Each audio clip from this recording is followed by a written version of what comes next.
what's up for January? The planets have some close encounters, the bright stars of winter, and a chance to catch a comet. All month after sunset, you can see 4 planets without the aid of binoculars or a telescope. You'll find Mars in the east, Jupiter high overhead, and Saturn in the southwest with Venus. January 2nd finds the Moon and Mars high in the southeast after sunset in a lovely grouping with the Pleiades and Aldebaran. Then from about January 18th to the 24th, watch Venus cross paths with Saturn as the glow of sunset fades. Look for the pair low in the southwest about 45 minutes after the sun dips below the horizon. The 2 planets appear their closest on January 22nd when they'll be only 1/3 of a degree apart on the sky.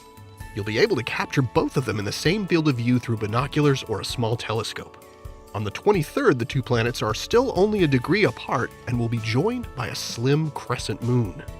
And on January 25th, looking to the southwest 30 to 45 minutes after sunset, look high above Venus and Saturn to find the moon only a degree apart from Jupiter, about halfway up the sky.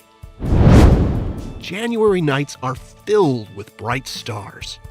Looking toward the south or southeast in the first few hours after dark, you'll spy the bright constellations of winter in the Northern Hemisphere. Of course, there's Orion, the hunter, the big dog constellation, Canis Major, and the lesser-known little dog, Canis Minor, with its bright star Procyon.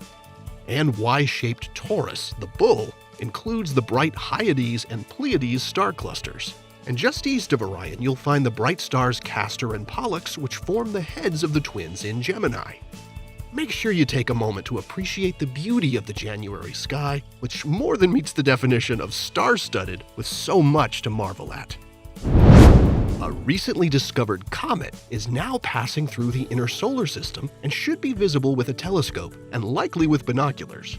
The comet, which has a mouthful of a name, C2022E3ZTF, was first sighted in March last year when it was already inside the orbit of Jupiter.